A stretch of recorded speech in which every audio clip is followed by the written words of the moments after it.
High all, আজকে তোমাদের সাথে আমাদের সুলা ট্যুরের সেকেন্ড পার্টটা শেয়ার করব। যেরকম আগের দিন বলেছিলাম, তো আমাদের ওয়াইন ফ্যাক্টরি ট্যুর এবং গিফট শপের ট্যুর হয়ে গেছে।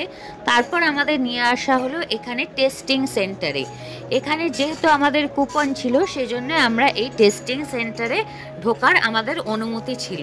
তো দেখো, প্রথমেই ওনারা আমাদের ওয়াইনের গ্লাসগুলো খুব সুন্দরভাবে সবাইকে দিয়ে দিলেন, এবং তারপরে ওনারা প্রত্যেকটা ওয়াইন কোনটা কোন গ্রেপস দিয়ে তৈরি, কোনটার শেলফ লাইফ কত, কোনটা কতদিন লাগে বানাতে, সব কিছু ডিটেলসে ওনারা আমাদের বলে দিয়েছিলেন। মোট 6টা ভেরিয়েন্ট আমরা টেস্ট করেছিলাম। ওখানে আমাদের টেস্ট করানো হয়েছিল 6টা টাইপের ওয়াইন, এবং প্রত্যেকটারই এক একটার এক এক রকম স্বাদ। এবং শুধু তাই না, কিভাবে ওয়াইন খেতে হয় সেটাও ওনারা আমাদের শেখালেন। যে প্রথমে সুয়েল করতে হয়, তারপরে ওটাকে স্মেল করতে হয়, দেন সিপ করতে হয়। তাতে কি হয়, ওয়াইনের টেস্টটা আরও এনহ্যান্স হয়। তো যেরকম দেখিয়ে দিচ্ছিলেন ওনারা, আমরা সেরকমই করছিলাম।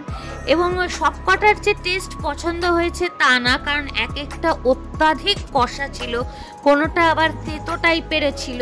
তো সেই জন্যে আমাদের সবকটার টেস্ট পছন্দ হয়নি। এবং যেরকম আমরা পারফিউম কিনতে গেলে আমাদের কফির স্মেল করানো হয়, যাতে একটার সাথে আরেকটার আমরা স্মেলটা আলাদা বুঝতে পারি, সেই রকম এখানেও আমাদের বিস্কিট দেওয়া হয়েছিল, ক্রিম ক্র্যাকার বিস্কিট দেওয়া হয়েছিল।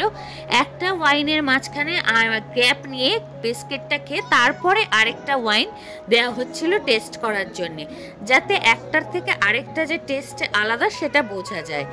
এই যে এখানে যেটা দেখা যাচ্ছে, এই 6টা আমাদের টেস্ট করানো হয়েছিল। এবং ওখানে বলে দেওয়া হচ্ছিল, কেউ যদি বাই করতে ইন্টারেস্টেড হন তাহলে ছবি তুলে নিয়ে যেতে পারেন, কার কোনটা পছন্দ টেস্টের হিসেবে সেটা ওদের সব থেকে বাই করা যায়। তো তারপর আমরা চলে এলাম দোতলায়। সেখানে ওদের একটা রেস্টুরেন্ট ছিল, সেখানে খাওয়া দাওয়া করলাম আমরা। একটু পিৎজা, বার্গার, পাস্তা এসব একটু খাওয়া দাওয়া হলো, কারণ বাচ্চা দুটো অনেকক্ষণ কিছু খায়নি, সেই দুপুরবেলা খেয়ে এসছে।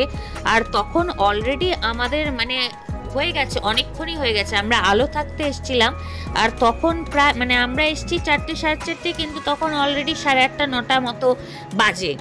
তো আমরা এরপর চলে এলাম ওইখানে। আর ওপর থেকে রাত্রেবেলা এত সুন্দর যা লাগছিল জায়গাটা। আর পেছনে এই যে ক্ষেতটা দেখা যাচ্ছে, এই পুরোটাই হচ্ছে গ্রেপসের ক্ষেত, পুরোটা নানান রকম গ্রেপসের ক্ষেত। তো এত সুন্দর লাগছিল এখানটা, এত আলো দিয়ে সাজানো। আমরা খেতে খেতে বাইরের পরিবেশটা ভীষণ রকমভাবে এনজয় করছিলাম। আর হালকা হালকা ঠান্ডা ঠান্ডা হাওয়া দিচ্ছিল, যেহেতু জায়গাটা পুরো ফাঁকা, তো খুব সুন্দর লাগছিল। এরপর আমরা চলে এলাম ওদের শপে।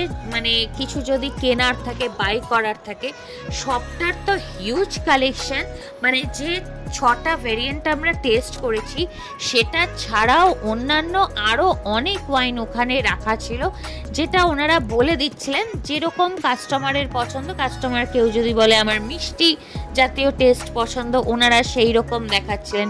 কেউ যদি বলে যে না আমার একটু কষা বা আমার একটু তেতো পছন্দ, সেই অনুযায়ী ওনারা দেখাচ্ছিলেন। আর পেছনে যে রুমটা দেখা যাচ্ছে, ওটাই ওয়াইন টেস্টিংয়ের রুম। সুন্দর করে সাজানো ছিল, এত সুন্দর করে সাজানো ছিল। এবং প্রত্যেকটা টেবিলে না একটা করে বাকেট দেয়া থাকে যখন টেস্টিং করানো হয়। যদি কারোর কোনো টেস্ট না পছন্দ হয়, সে যদি না খেতে পারে, তখন ওই বাকেটে ফেলে দেওয়া যেতে পারে। এইখান থেকে তুমি যে কুপনগুলো নিয়েছো, প্রথমেই যে ঢোকার সময় এন্ট্রি ফি দিয়েছো, তোমার ওইখান থেকে ওই টাকাটা তুমি এখানে ইউজ করতে পারবে কেনার জন্যে। আর এদের দুজনকে দেখো, দুজনে দুজনকে পেয়ে যে এত খুশি হয়েছে কি বলবো। এত পায় না এখানে। আমরা চলে আসার পর, বম্বে আসার পর দুজনের দেখাটা খুবই কম হয়, সেই জন্য ওরা দুজনে খুব এনজয় করেছে একে অন্যের সাথে। তারপর আমরা এবার ফেরার পালা, তুলে নিলাম বেশ কিছু ছবি রাতের আলোয়। এত সুন্দর আসছিল ছবিগুলো, কি বলবো, মানে সত্যি যদি কেউ নাসিক ভিজিট করো তাহলে আমি বলবো একটা সন্ধে অবশ্যই এখানে কাটিও, কারণ কোথা থেকে যে 3-4 ঘন্টা কি তারও বেশি কেটে যাবে মানে বুঝতেই পারবে না। এত বড় এরিয়া, এত সুন্দর জায়গা, এত কিছু দেখার আছে, সত্যি বলছি টাইমটা সুন্দরভাবে কেটে যাবে। আর ফ্যামিলি থাকলে তো আর কথাই নেই। তারপর আমাদের এবার বাড়ি ফেরার পালা, কারণ পরের দিন সকালে আমাদের ভোর 4টের সময় উঠে ত্র্যম্বকেশ্বর মন্দির যেতে হবে। অলরেডি তখন 10টা, 10:30 বাজে। তো চলো, একটা সুন্দর সন্ধে আমরা কাটালাম এখানে। তোমরাও যদি যাও তোমাদেরও আশা করি খুব ভালো লাগবে। আর ব্লগগুলো কেমন লাগছে অবশ্যই জানিও, ট্রাভেল ব্লগগুলো কীরকম লাগছে। যদি তোমাদের উৎসাহ পায় তাহলে অবশ্যই আরও ভালো লাগবে। সবাই ভালো থেকো, সুস্থ থেকো, আসছি আজকে।